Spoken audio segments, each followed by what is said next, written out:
Kita baca. Bismillahirrahmanirrahim. Qala haddatsana Umayyah. Kata Imam Muslim, saya punya guru namanya Imam Umayyah. Umayyah ini orang Basrah. Imam Muslim orang Naisapur.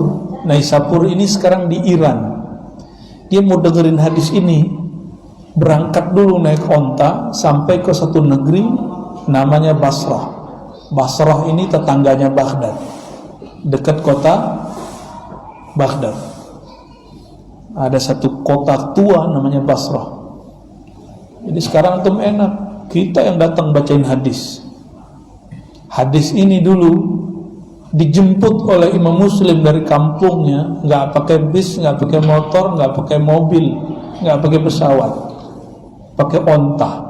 Diambil dari gurunya bernama Umayyah ibn Bustam al-Aishi, wafat tahun 230-an, 232 Hijriah. Gurunya Umayyah mengatakan, aku mendengarnya dari guruku bernama Yazid, juga orang Basrah. Lalu Imam Yazid meriwayatkan dari Imam Rawh. Imam Rawh ini juga imam dari Basrah, dari Al-Ala, dari Abihi an Abi Hurairah, dari gurunya dulu mendengar dari Abu Hurairah waktu Abu Hurairah di Madinah. Jadi hadis ini sudah berpindah-pindah tempat. Tapi adabnya dulu murid datangin guru. Kalau sekarang nikmatnya saya cuma anterin doang kitab hadis ke antum kan. Alhamdulillahirabbil alamin. Apa kata Imam Muslim dari Abu Hurairah, qala kana Rasulullah sallallahu alaihi wasallam yasiru fi tariqi Makkah. Hadisnya sudah biasa kita dengar. Cuma yang kita dengar potongan belakangnya, depannya nggak dibaca. Nabi ini disebut asbabul wurud, sebab hadis ini muncul. Dulu beliau bersama sahabat jalan-jalan fi tariqi Makkah, di jalan-jalan Mekah. Mekah itu jalannya itu ada bukit-bukit jalan, bukit-bukit jalan. Jadi ada jalan di antara dua bukit, bahkan ada jalan di perbukitan. Kalau jalan di antara dua bukit disebut saniyah. Makanya ketika Nabi mau hijrah dari Mekah ke Madinah, beliau melewati dua bukit, Saniyatil Wada itu namanya ya. Ketika jalan-jalan, jadi Nabi ini ngajar tidak hanya di masjid, lagi jalan, lagi rihlah, beliau ngajar murid-muridnya, sahabat-sahabatnya. Maka saya dengan sahabat-sahabat kita di Ribat, kami kadang-kadang nginep di tengah hutan semalam 2 malam, lagi di jalan bacain hadis. Ya, kita nggak formal-formal amat, ya. Bajunya nggak begini, baju kaos, ya, baju kaos, tapi baca kitab. Nikmatnya bukan main. Di tengah hutan ada suara-suara alam, lalu kita sebut nama Allah, baca nama Rasulullah sallallahu alaihi wasallam. Sampai di suatu gunung, famarra ala jabalin yuqalu lahu Jumdan. Sampailah di suatu bukit. Semoga bukit ini masih ada di Mekah. Gunung ini namanya Gunung Jumdan. Nanti tanya sama orang Mekah, masih ada nggak bukit ini? Soalnya bukit Mina pun udah dihancurin. Ya, udah dijadiin sekarang tempat kita tinggal, tempat kita mabit ya. Faqala siru hadhi Jumdan. Lewatilah, kata Rasulullah, bukit Jumdan ini. Sabaqal mufarridun. Sebenarnya tidak ada hubungan langsung, tapi beliau kemudian menghubungkannya dengan zikir. Sabaqal mufarridun. Sungguh telah lebih dahulu al-mufarridun. Sahabat Nabi orang Arab. Dengar kata mufarridun, secara harfiah mufarridun orang yang menyendiri. Mufarrid, farrada yufarridu tafridan. Tapi mereka khawatir jangan-jangan lafaz ini lain makna, bukan makna secara bahasa. Maka mereka bertanya, wamal mufarridun ya Rasulullah? Apakah yang disebut mufarridun wahai baginda Rasulullah? Lalu Nabi SAW menjawab, az-zakirunallaha waz-zakirah.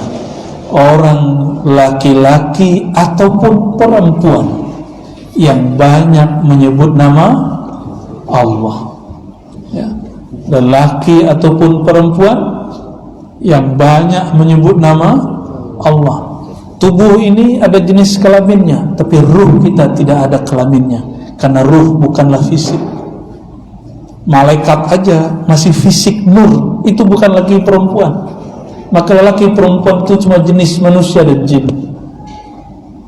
Malaikat pun yang sudah tinggi enggak begitu, apalagi ruh. Maka dalam berzikir tidak dibedakan lagi di sisi Allah. Ini yang berzikir laki atau perempuan, disebut sama. Siapakah mufarridun ya Rasulullah, yang dahulu sampai kepada Allah, yang dahulu sampai ke surganya Allah sebelum yang lain sampai. Di dunia dia sudah merasakan nikmatnya surga. Mereka adalah yang banyak sebut nama Allah, baik laki-laki atau perempuan. Maka saya mengajak siapapun yang hadir pagi ini ataupun yang mendengarkan kajian pagi ini, mulai hidupkan yang namanya al-wirdul asas, wirid asasnya Rasulullah dan para sahabat dan para ulama. Apa wirid asasnya? Dimulai dengan syahadat, asyhadu an la ilaha illallah, ya. Lalu Nabi suka mengatakan, ya, afdalu dzikri la ilaha illallah. Tapi sebelum zikir Nabi mengatakan juga lallahu asyaddu farhatan, ya. Allah sangat suka, sangat senang kepada orang yang siapa? Kepada hambanya tabah, yang bertobat. Maka mulai dari istighfar 100 kali, ya. Istighfar berapa kali? 100 kali. Ini amalan Nabi. Kenapa dimulai syahadat? Jangan-jangan tadi hati kita kufur. Maka kita setiap mau zikir perbarui syahadat. Setiap kali mau sholat perbarui syahadat. Setiap mau sedekah perbarui syahadat.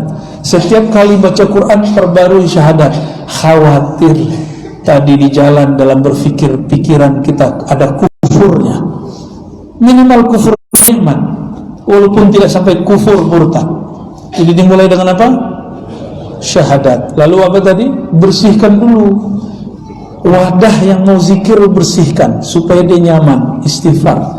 Istighfar yang kami terima dari guru kami tadi, guru saya Abu Ya Hasan Al-Basri, itu berzikir mengistighfarkan satu persatu anggota, mulai dari ubun-ubun, pandangan mata, telinga, lisan, tangan, kaki, perut, kemaluan, semuanya. Satu sel darah, satu tetes darah, satu sel di tubuh ini diistighfarkan semua. Lalu pindah ke istighfar dosa qalbu.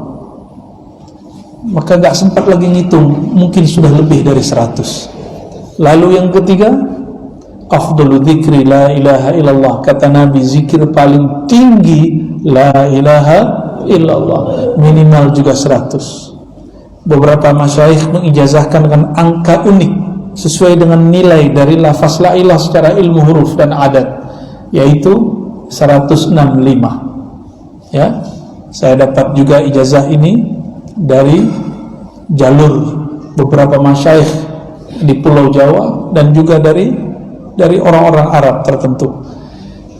Apalagi setelah la ilaha illallah, la ilaha illallah itu zikirnya hararah, ada nuansa panasnya. Maka kalau zikir la ilaha illallah itu kayaknya panas, ya. Dia mesti ditawar kembali. Penawar hararah panasnya zikir hanyalah salawat kepada baginda Nabi Muhammad SAW. Maka bacalah minimal sallallahu ala Muhammad sallallahu alaihi wasallam. Juga berapa? 100. Lalu ditutup dengan subhanallah bihamdi subhanallahal azim. Dalam hadis Muslim juga, ya, kita nggak usah buka, disebutkan subhanallah bihamdi subhanallahal azim adalah satu pohon di surga. Pohon di surga itu satu pohon 100 tahun jalan baru selesai di ujung rindang ininya. Apa? Canggahnya apa namanya? Rantingnya, ya. Kalau bahasa canggah itu bahasa Padang itu, ya.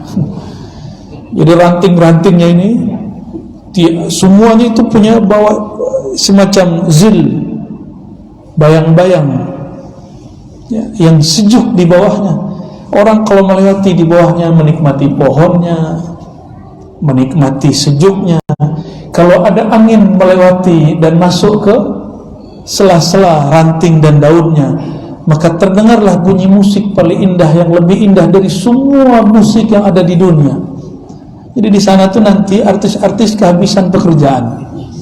Ya, kenapa? Mereka disuruh menikmati musik surgawi. Angin mengenai daun pohon berbunyi indahnya bukan main. Tapi kalau didengar-dengerin isinya memuji Rasulullah, salawat kepada Rasulullah, memuji Allah, mencintai Allah Subhanahu wa taala. Itu berapa zikir tadi? Syahadat, istighfar, la ilaha illallah, salawat, subhanallah bihamdi, subhanallahil azim. Kalau kita tanam satu, baca satu, Allah tanam satu pohon.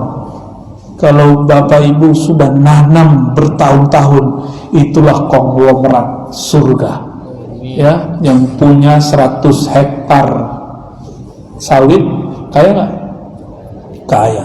Ini kita punya ribuan hektar pohon surgawi, itu konglomerat akhirat. Ya, mau kaya di akhirat, walaupun kere di dunia.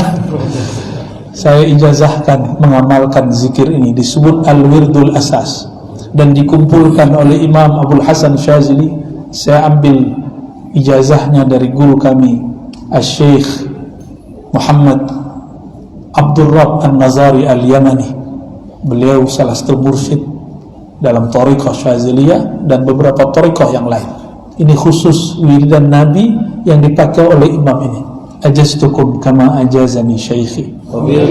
Al-Fatihah. A'udzu billahi.